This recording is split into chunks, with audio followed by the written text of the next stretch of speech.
Good afternoon, my dear students.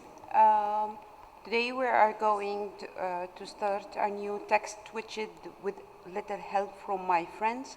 You will find it in your textbook, page 88. First, I want to apologize for the session yesterday. It was not uploaded because there was some mistakes or technical issues in my laptop, so I couldn't get the presentation to show to you. So today I'm going to have two recorded sessions. One where we are going to discuss the concept vocabulary of the text, and the second one we are going to read the text together and highlight the most important part and analyze it. Okay, please kindly open your book, page 88.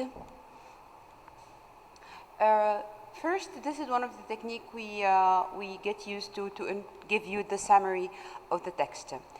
This text is written by an Iranian girl or woman. Her name is Firoza Domus. She wrote something called a memoir, and the memoir is a type of the non-fiction narrative, the same type of writing that we are practicing right now.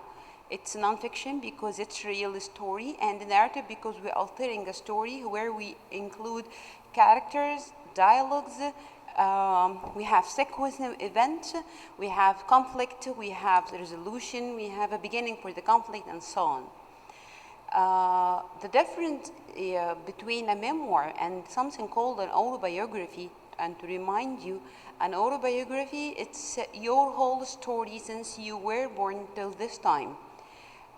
You are writing about your whole story, but the memoir, we are writing a special part of your story, a special period that has a deep effect on your memory, and you want to share it with your reader, something that has affected you deeply.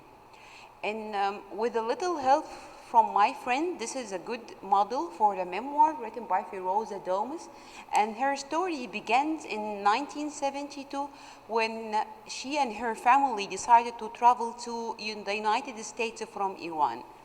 They are an Iranian family. When they traveled to the United States, she was 7 years old. Domus was surprised that the American people didn't know anything about Iran, and many of them don't know even where is it on the map. That's why they kept asking her many questions. Some of them were very stupid questions, and some of them were silly. Not only her classmates, but also her neighbors were keeping asking her, and those questions showed how much they didn't know anything about Iran at all. However, Domus receives much more from Americans than silly questions and crazy ideas about Iran. She receives genuine hospitality and true kindness. The word hospitality means generosity, kindness. People were so kind to her. They were so generous and so kind. After 2 years of living in America, in California especially, she and her family find it very hard to leave the country because the assignment of her father had ended and they have to go back to their home. They discovered that it's very hard to leave America. Although it was not their own country, they started to feel that they became part of this community. The silly question, the crazy ideas were, although they were harmless, they were very harm for her, but she discovered that the hospitality and kindness were very real, and that's the thing that make her want to feel that she is part of this community. Not many years later, which is we are speaking about nowadays, Iranians coming to this country may not have felt quite so welcome.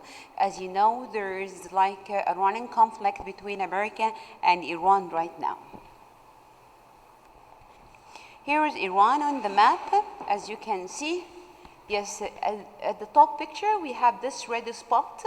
This is Iran, and when we go to the bottom picture, you'll find this one in purple or on velvet. This is Iran.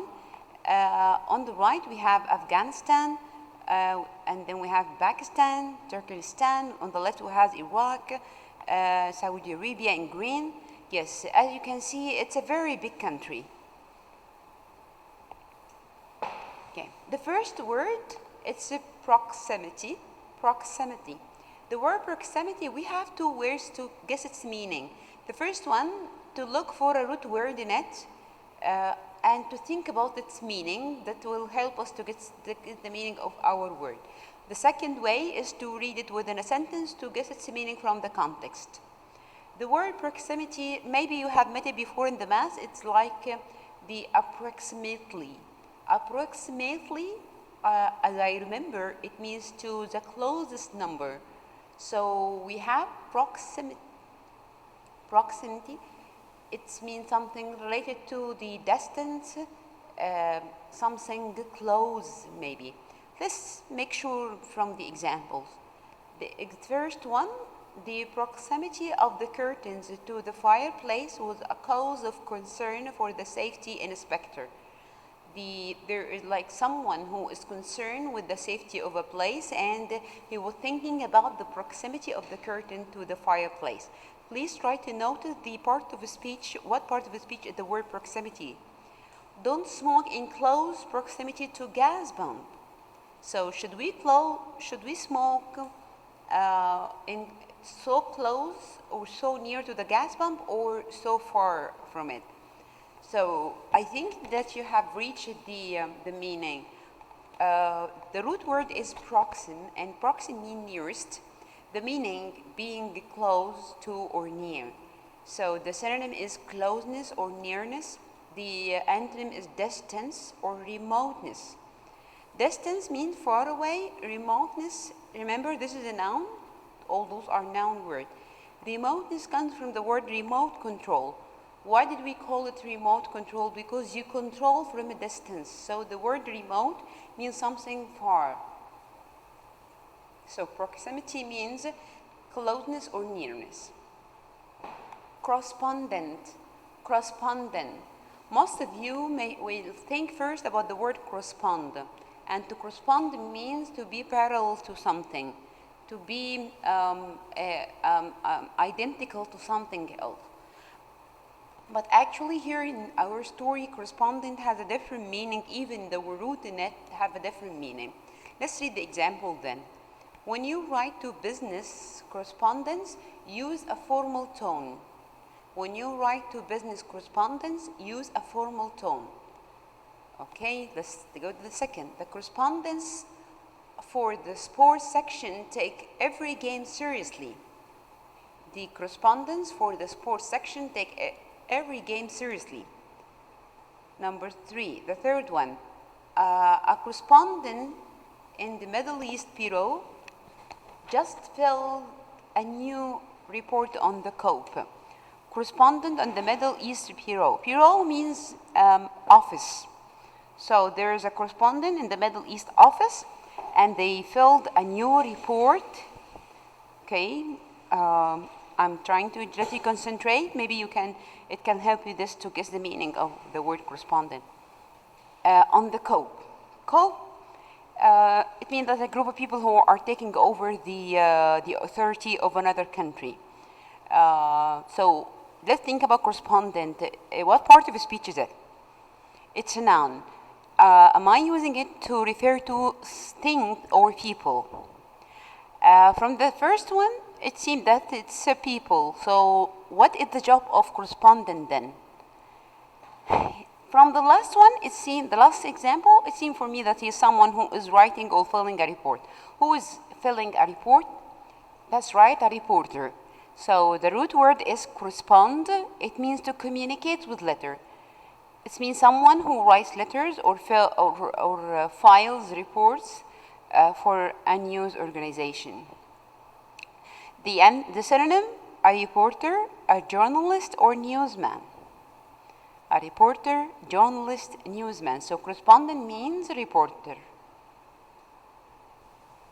The third word, interpreter. Interpreter. Interpreter. Okay. We have here, let's divide it or split this word into to find the suffix and prefix in it. We have the word enter, and enter means between. We have the at the end. We use it when we want to refer to a person. So it means that someone who is between two things. Someone who's between two things. Let's read the examples. It may clarify the meaning. He has now learned English well enough that he can conduct interviews without an interpreter. So he doesn't need an interpreter to conduct the interview because he learned English well. So it seems that the interpreter is helping him in English or speaking English. Monnier, a philosopher, is generally regarded as the foremost interpreter of pure Impressionism. Monnier is a philosopher, and he regarded as the foremost, it means the first interpreter of the pure Impressionism. Impressionism is a theory. The first interpreter of this theory. The last one, we still have not found an interpreter for our Japanese visitors. We still have not found an interpreter for our Japanese visitor. So there is something in relation between the word interpreter and language. So when he's someone between two things, it seems that he is the one who is, translating.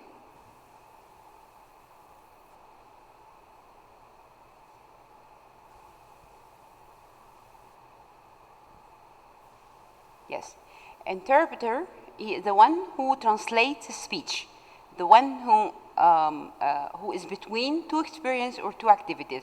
So the synonym is translator or transcriber. Translator or transcriber.